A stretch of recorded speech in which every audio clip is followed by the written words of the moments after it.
आ गई फेड की policy finally 1% expected था, 1% ही रहा है।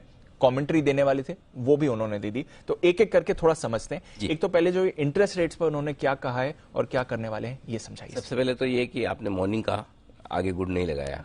सो नमस्कार सो मॉर्निंग तो ठीक है, गुड है या नहीं वो 3:30 बजे पता चलेगा। जहां तक फेड के एक्शन का सवाल है, अनडाउटेडली दीप वही हुआ है जो उम्मीद थी, 1% की ब्याज दरों में बढ़ोतरी, और आगे के लिए भी आउटलुक कोई बहुत अच्छा तो है नहीं फेड की तरफ से। तो इम्पोर्टेंट यही है कि आगे फेड क्या करने वाला है। अब फेड की कमेंट्री में 3 चीजें सबसे इम्पोर्टेंट है। पहला ब्याज दरें, दूसरा महंगाई, तीसरी ग्रोथ, और साथ में चौथी अगर और जोड़ना चाहें तो बेरोजगारी। अब जैसे जैसे आपको महंगाई को काबू में लाना है, आपको ब्याज दरें बढ़ानी पड़ेगी, और ब्याज दरें बढ़ाने के लिए अगली 2 पॉलिसी में भी आप दम लगाकर ब्याज दरें बढ़ाएंगे, ये फेड ने साफ संकेत दिया है। तो पॉलिसी के बाद के स्टेटमेंट में फेड ने कहीं कोई राहत के संकेत नहीं दिए जी। आगे भी एग्रेसिव रहेंगे बिल्कुल। अब दिक्कत क्या है, पूरी पॉलिसी में जो सबसे एक इंपॉर्टेंट सेंटेंस मुझे नजर आता है जी, वो ये कि हमें महंगाई 2% तक लानी है। हाँ। और जब तक 2% तक पर महंगाई ना आ जाए तब तक हम एग्रेसिव रहेंगे। करेक्ट। अब 2% महंगाई लाने के लिए दीप मालूम है क्या चाहिए?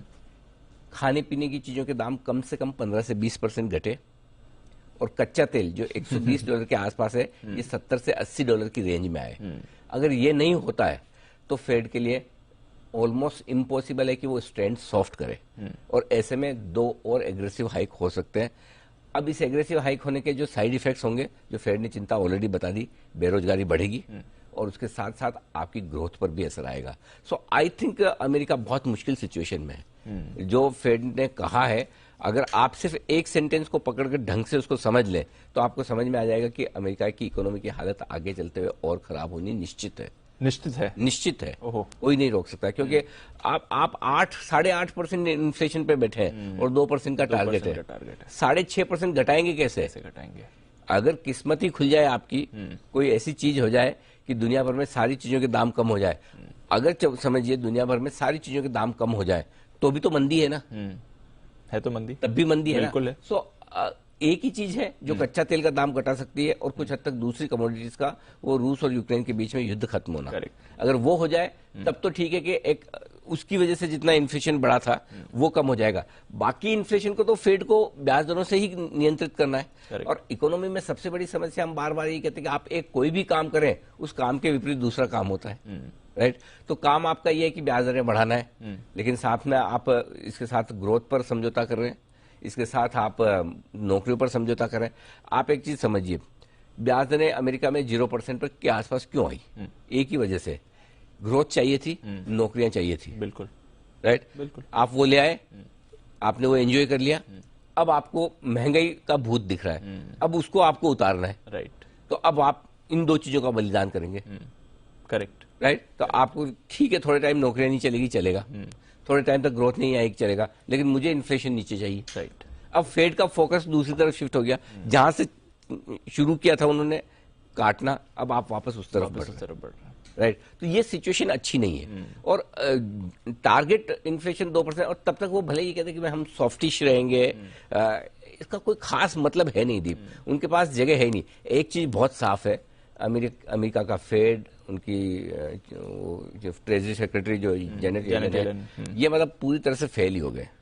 मतलब इसमें कोई डाउट नहीं कि उन्होंने इस बात का अंदाजा ही नहीं लगाया कि जिस तरह से डॉलर छाप छाप के वो बांट रहे थे कोविड पीरियड में, ऐसा लग रहा हो कि वो डॉलर नहीं हो बल्कि कोविड की वैक्सीन हो, है ना। बांटो बांटो, इसी से ठीक हो जाएंगे सब। सो आपने इकोनॉमी में इतना पैसा भर दिया। आप देखिए ना, मैं आपको एक छोटा सा एग्जाम्पल बताता हूँ। आज क्रिप्टो में कितने इन्वेस्टर्स हैं? करोड़ों।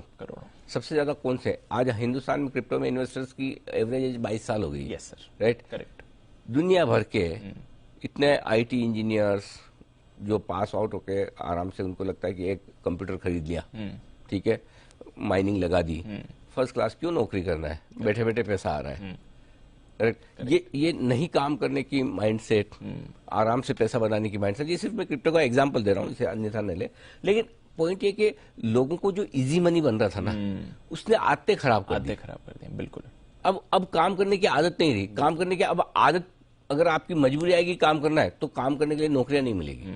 तो अमेरिका फिर उसी विशेष सर्कल में घुस रहा है जहां से वो बाहर निकलने की कोशिश कर रहे थे। सो इजी मनी कहीं भी किसी भी मार्केट में, चाहे वो आप जॉब कर रहे हो और सैलरी आपके आराम से आए कि मैं सुबह आराम से आता हूँ चले जाता हूँ, काम किया तो किया, नहीं किया तो नहीं किया, बॉस ने पूछा नहीं, वो ज्यादा लंबा चलता नहीं है ना। बिल्कुल। कोई आपको रोज आके खिलाए ऐसा भी होता नहीं। बिल्कुल। तो जहां मार्केट आप सुबह 9:15 लो 3:30 बजे बिक जाए, रोज ऐसा होता नहीं होता है। राइट। सो इजी मनी कहीं भी पॉसिबल नहीं है। और इजी मनी के ये जो आराम से पैसा आने के दिन थे, अमेरिका ने बहुत एंजॉय कर लिए, अब मुश्किल वाले समय में जा रहा है। तो मैं पॉलिसी देखने के बाद मेरा मूड कोई अच्छा नहीं है। नहीं अच्छा, ठीक है। हाँ, मतलब मैं तो आगे भी और मतलब 1% बढ़ा दे, कोई बड़ी बात नहीं है। देखिए 1.5% इनको और बढ़ाना ही बढ़ाना है, वो तो खुद ही कह रहे हैं। बोल दिया साल के अंत तक। साल के अंत तक 1.5% बढ़ा। अब क्या फर्क पड़ता है कि 3 बार में बढ़ाए या 2 बार में बढ़ाए। और चलिए 1.5% बढ़ा दिया, आप कह सकते हैं कि 1.5% बढ़ाने के बाद इन्फ्लेशन 2% आ जाएगा? नहीं। तो फिर क्या? तो इन्फ्लेशन 2% लाने का एक ही तरीका, मंदी लाओ। मंदी लाओ, डिमांड डिस्ट्रक्शन करो, तोड़ना पड़ेगा डिमांड। तोड़ना पड़ेगा। So, आई थिंक मामला मुश्किल है। आई एम सॉरी, मतलब आपको लग रहा होगा कि मैं डाउ को हरे में देखकर, फ्यूचर्स को हरे में देखकर, या फिर फेड की मीटिंग के बाद शायद मैं कोई बहुत अच्छा बोलूंगा, लेकिन अमेरिका के लिए मेरे पास कुछ अच्छा बोलने के लिए है नहीं दीप, सीरियसली। ठीक है, तो चलिए, तो कुछ ज्यादा इससे खास लेना नहीं चाहिए।